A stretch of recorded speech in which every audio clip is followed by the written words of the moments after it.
नमस्कार, बहुत स्वागत है आपका। आपकी आवाज देख रहे हैं पर आपके साथ मैं हूं आसिफ शेख। आपकी आवाज में आज बात कोरोना की बढ़ती रफ्तार की। आबादी के हिसाब से छत्तीसगढ़ भले ही देश का 18वां राज्य हो, मगर कोरोना के कुल मामलों की लिस्ट में प्रदेश 9वें नंबर पर खड़ा है। और तो और देश के जिन 3 राज्यों में सबसे ज्यादा एक्टिव केस हैं, उनमें महाराष्ट्र और कर्नाटक के साथ साथ छत्तीसगढ़ भी शामिल है। इन आंकड़ों से आसानी से अंदाजा लगाया जा सकता है कि छत्तीसगढ़ में कोरोना किस रफ्तार से फैल रहा है। बढ़ते मामलों को देखते हुए सरकार ने कुछ कदम उठाए हैं, मगर विपक्ष इन फैसलों से संतुष्ट नहीं है। कई सवाल हैं जिनके जवाब जानने की कोशिश करेंगे। एक खास पैनल भी हमारे साथ जुड़ेगा, लेकिन आइए सबसे पहले एक रिपोर्ट देखते हैं।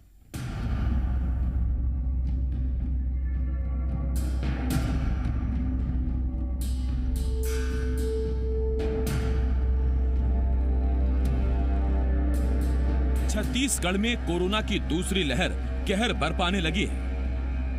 18 मार्च के बाद से प्रदेश में कोरोना के मामले लगातार बढ़ते जा रहे हैं। प्रदेश में पिछले 4 दिनों में ही 16,000 से ज्यादा मामले सामने आ चुके हैं, जबकि पिछले 4 दिनों में 151 लोगों को अपनी जान गंवानी पड़ी।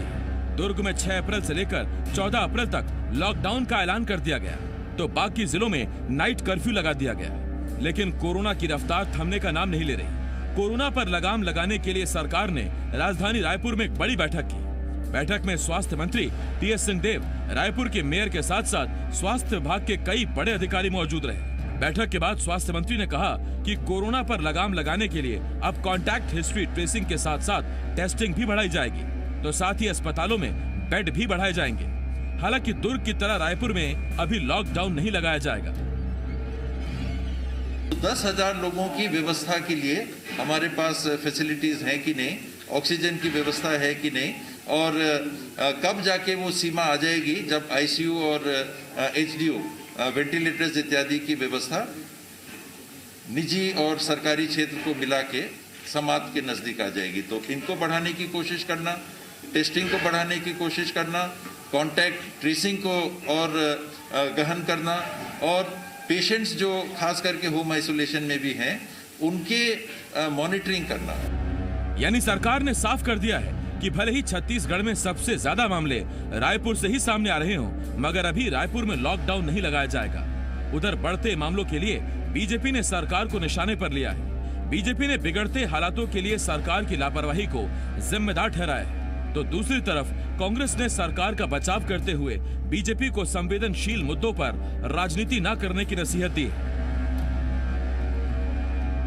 शमशान घाट के अंदर में लाशें पड़ी हैं, लेकिन उनके अंतिम संस्कार के लिए जगह नहीं है। कुल मिलाकर सभी क्षेत्रों में सरकार फेल हो चुकी है। बावजूद इसके सब अपने अपने कामों में व्यस्त हैं। मुख्यमंत्री जी असम में व्यस्त हैं, लेकिन यहाँ की चिंता नहीं है। मुझे लगता है कि इस सरकार ने, कांग्रेस की सरकार ने आम जनता को उनके ही तकलीफ में जीने के लिए छोड़ दिया है। यहाँ स्वास्थ्य सेवाएं बेहाल है। मुझे लगता है कि सरकार को इसमें संवेदनशीलता के साथ में विचार करने की आवश्यकता है। भाजपा घड़ियाली आंसू बहा रही है। भाजपा यह बताए कि मध्य प्रदेश में कोरोना क्यों बढ़ रहा है। भाजपा यह भी बताए कि देश के अन्य हिस्सों में कोरोना क्यों बढ़ रहा है। ये एक महामारी है जो दलगत कारणों से प्रभावित नहीं होती। इस महामारी के मामले में, इस जन स्वास्थ्य से जुड़े गंभीर विषय में भाजपा के द्वारा राजनीति करना कदापि उचित नहीं है। अब सवाल यह है, अगर बढ़ते मामलों को देखकर दुर्ग कलेक्टर लॉकडाउन लगा सकते हैं, तो फिर रायपुर में क्यों रिस्क लिया जा रहा है। सवाल यह है, अगर लॉकडाउन से कोई खास फर्क नहीं पड़ने वाला, तो फिर दुर्ग में लॉकडाउन क्यों लगाया जा रहा है। और सवाल यह भी कि क्या लॉकडाउन की जिम्मेदारी कलेक्टरों पर डालने से समस्या का समाधान हो जाएगा। और सबसे बड़ा सवाल ये कि प्रदेश में बढ़ते कोरोना पर कैसे लगाम लगेगी। सत्यप्रकाश, जी मीडिया, रायपुर।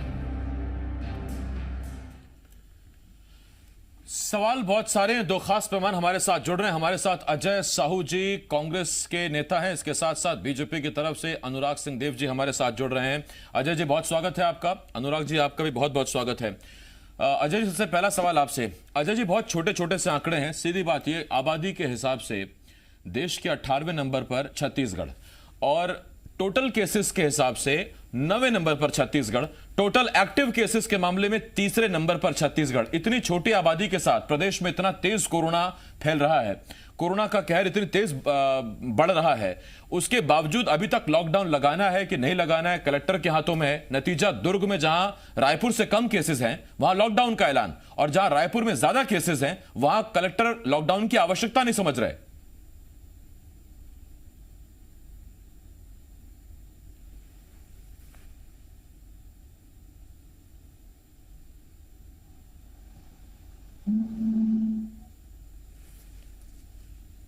अजय जी मैं सुन नहीं पा रहा आपको, लौटता हूं मैं आपके पास, लेकिन तब तक हम कुछ अजय जी आपने शायद खुद को म्यूट कर रखा है सर, आप अनम्यूट कीजिए अपने आप को, हम सुनना चाहते हैं आपको।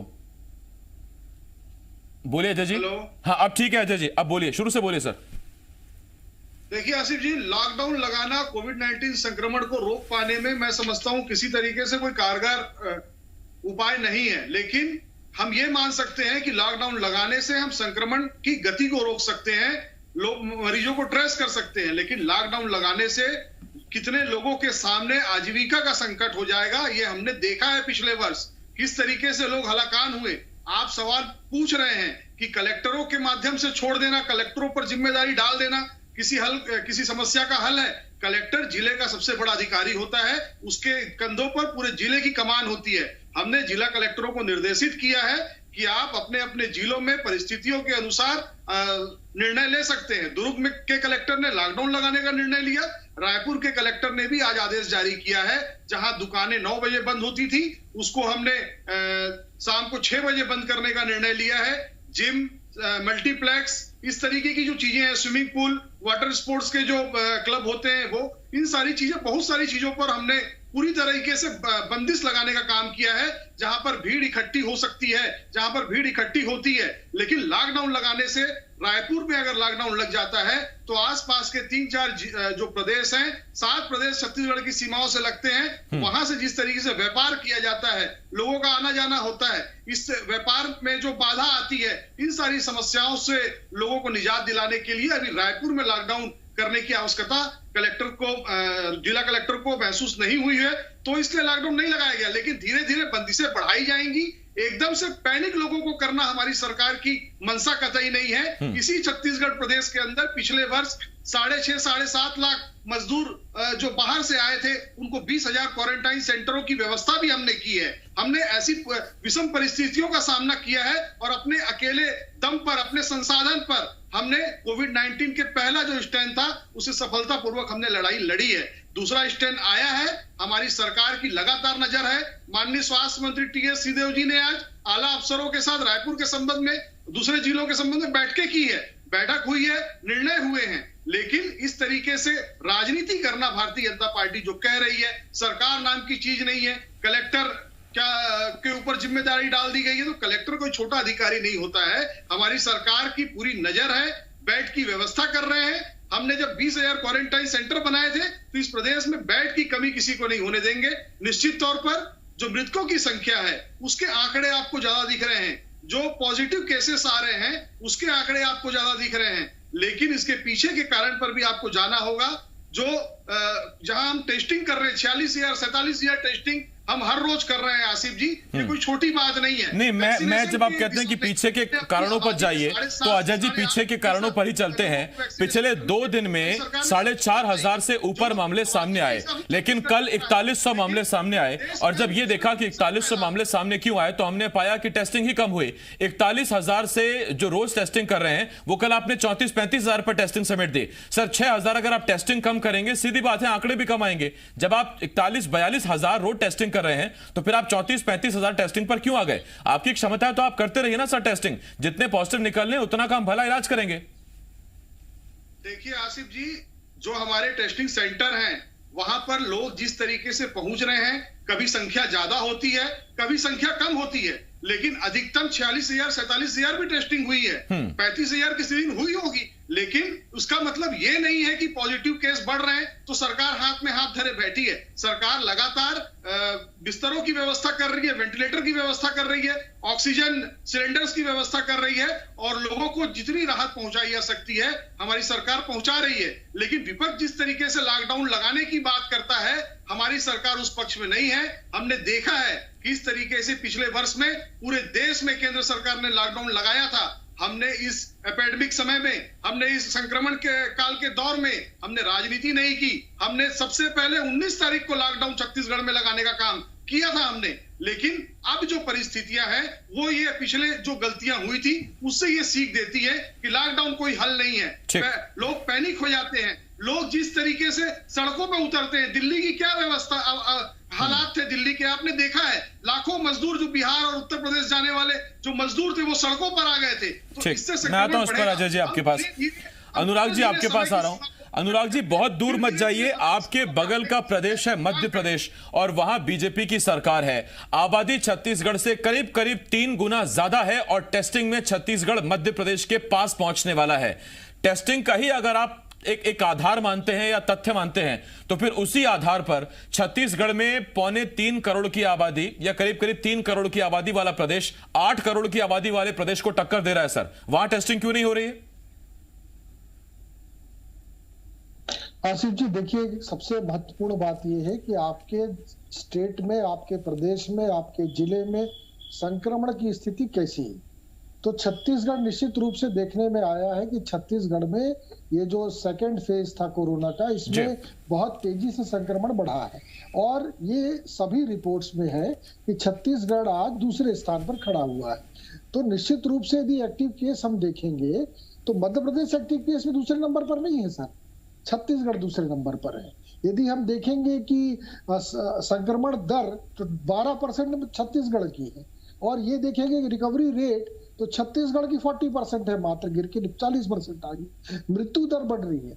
तो ऐसी परिस्थिति में संवेदनशील प्रदेश यदि कोई है तो आज के तारीख में छत्तीसगढ़ है।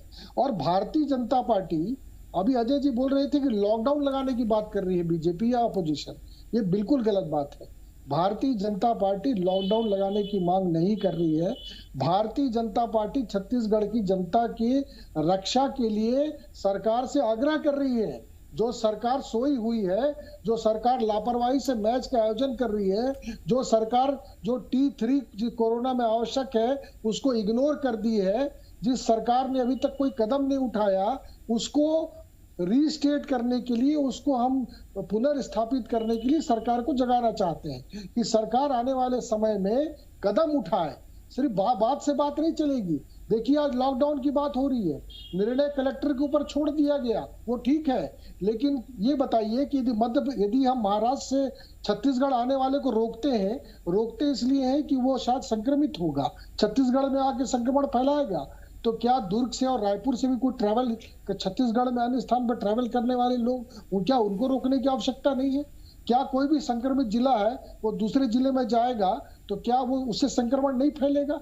तो ये इस प्रकार की बात करना कि कलेक्टर डिसाइड करेंगे, ये तो अपने आप में आश्चर्यजनक बात है कि कलेक्टर डिसाइड करेंगे। अपनी जवाबदारियों को जिलों के अंदर सीमित करना जबकि पूरे प्रदेश में हाहाकार मचा है, ये अपने आप में आश्चर्यजनक बात है। और इसलिए सरकार को आज जो गाइडलाइन है WHO के, उसके आधार पर निर्णय लेना चाहिए। अनुराग जी जब आप कह रहे हैं कि मध्य प्रदेश का इसलिए हम जिक्र नहीं कर रहे हैं क्योंकि वहां इतने ज्यादा एक्टिव केसेस नहीं है, सर मैं आपको बता दूं कि लेटेस्ट आंकड़े आ गए, अब से कुछ देर में छत्तीसगढ़ के आंकड़े भी आ जाएंगे, मध्य प्रदेश के आंकड़े आ गए हैं और मध्य प्रदेश के आंकड़ों के मुताबिक आज मध्य प्रदेश में 2839 केसेस सामने आए हैं, जबकि वहां टेस्टिंग हुई है 27,000। जब आप टेस्टिंग ही 27,000 करेंगे तो आंकड़े सर आपके पास कहां से बढ़ेंगे? छत्तीसगढ़ में फिर भी कम से कम 35 से लेकर 45,000 तक टेस्टिंग हो रही है। सर टेस्टिंग करेंगे तभी आपको मालूम चलेगा ना कितने लोग पॉजिटिव हैं। आसिफ जी, यदि संक्रमण दिखेगा तो टेस्टिंग तो होनी ही चाहिए, चाहे मध्य प्रदेश हो चाहे छत्तीसगढ़ हो। ठीक बात। यदि वहां भी 5,000 एक्टिव केस आ जाए, पॉजिटिव आ जाए, तो मध्य प्रदेश को भी 1 लाख टेस्टिंग करनी पड़ेगी। अभी तो वहां 2,500 ही आए हैं, यहाँ पिछले 3-4 दिन से लगातार 5,000 के आसपास के आंकड़े आए। 4 दिन में 16,000 अपने आप में खतरनाक मामला है जी। 16,000 आ रहे हैं, तो इसलिए टेस्टिंग बढ़ाने की मांग की जा रही है। मैं इस पर आता हूं अनुराग जी आपके पास। आईसीयू बेड की व्यवस्था करिए। जी अजय जी आपके पास आ रहा हूं। अजय जी देखिए, लॉकडाउन लगाएं ना लगाएं वो सवाल नहीं है, सवाल सीधा सा यह है कि क्या अभी भी आपको नहीं लगता कि यह भयावह स्थिति है और अब सरकार को सीधा कंट्रोल अपने हाथ में ले लेना चाहिए? देखिए आसिफ जी, कंट्रोल तो पूरा सरकार के ही हाथ में है, लेकिन कलेक्टर क्या सरकार के बाहर का हिस्सा है? कलेक्टर के ऊपर जिम्मेदारी दे देने का मतलब यह कतई नहीं हो जाता कि हमारी सरकार अपनी जिम्मेदारियों से पीछे हट रही है। कलेक्टर भी सरकार का एक अंग है, वो उस जिले के प्रशासनिक व्यवस्था का प्रमुख होता है। यदि उसे कोई जिम्मेदारी दी गई है तो वो उसे बखूबी निभाएगा, और उसके बाद में अगर कोई कठोर निर्णय लेने होंगे तो सरकार लेगी। जिस तरीके से कलेक्टरों को पावर देने के बाद, निर्णय लेने की का अधिकार देने के बाद आज माननीय स्वास्थ्य मंत्री ने बैठक की, उच्च स्तरीय बैठक की, सीएमएचओ शामिल हुए, कलेक्टर शामिल हुए, तमाम प्रशासनिक आला अधिकारी शामिल हुए, उन्हें दिशा निर्देश दिए गए, और उसके बाद जो जो व्यवस्था करनी थी, जिन संस्थानों में बैन लगाना था, उन संस्थानों को बंद करने का काम भी हमारी अजय जी, जब आप कह रहे हैं रायपुर में अगर लॉकडाउन लगा दिया तो आर्थिक व्यवस्था चरमरा जाएगी, व्यापार प्रभावित होगा, तो दुर्ग में कौन से सर सब लोग करोड़पति रहते हैं, वहां भी गरीब रहते हैं, वहां अगर गरीबों की सेहत के लिए लॉकडाउन कलेक्टर वहां के सर्वेश्वर नरेंद्र भूरे साहब अगर लगा सकते हैं, तो भारती दासन साहब पर क्या दबाव है लॉकडाउन नहीं लगाने का?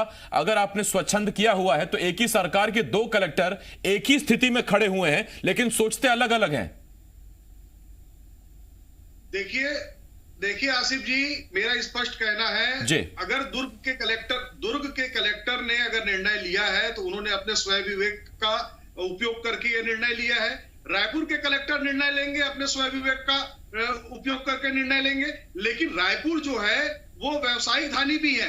रायपुर से आसपास के 7 जिलों के व्यवसाय चलते हैं। अगर हम दुकानें बंद करा दें तो जो व्यापार होता है दूसरे राज्यों से, जो माल जाता है, जो ऑर्डर आता है, हो सकता है व्यापारी फोन पर ऑर्डर दे दे, लेकिन अगर दुकान बंद होगा, गोदाम बंद होगा, मजदूर नहीं आएगा, तो माल परिवहन करके दूसरे राज्यों में जाएगा कैसे? इस पर भी हमें ध्यान देना होगा। जो गरीब लोग हैं वो किस तरीके से जीवन यापन करेंगे?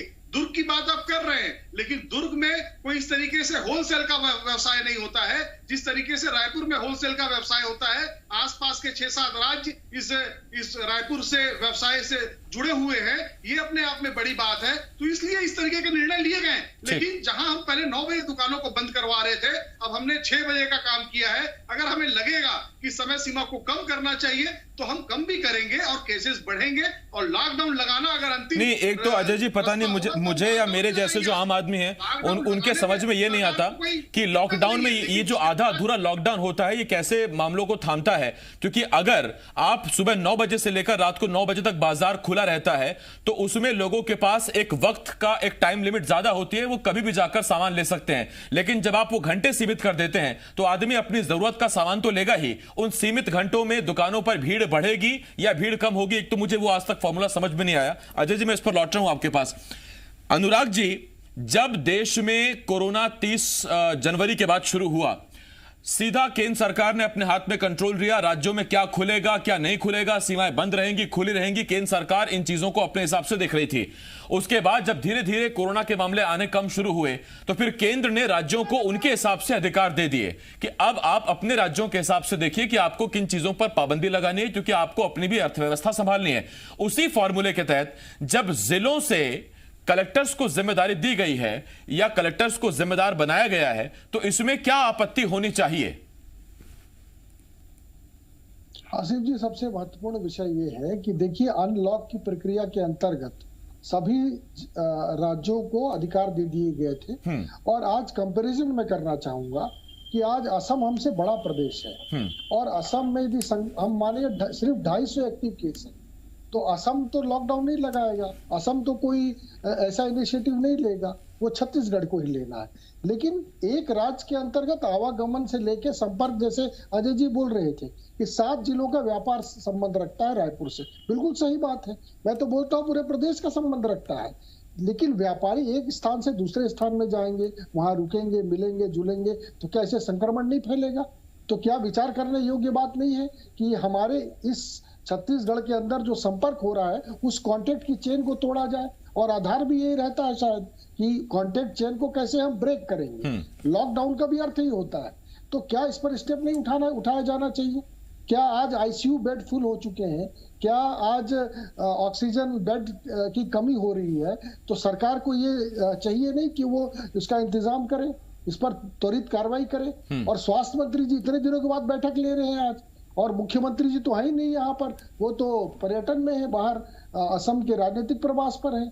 यहाँ पर नक्सली हमले हो रहे हैं छत्तीसगढ़ के अंदर, किसान आत्महत्या कर रहा है, लोग कोरोना से दम तोड़ रहे हैं। अजीब इत्तेफाक के साथ जिस असम का आप जिक्र कर रहे हैं कि 562 वहां एक्टिव केस हैं, जबकि आबादी हमसे ज्यादा है। आबादी वहां करीब 3.25 करोड़ या 3.5 करोड़ के आसपास की आबादी है।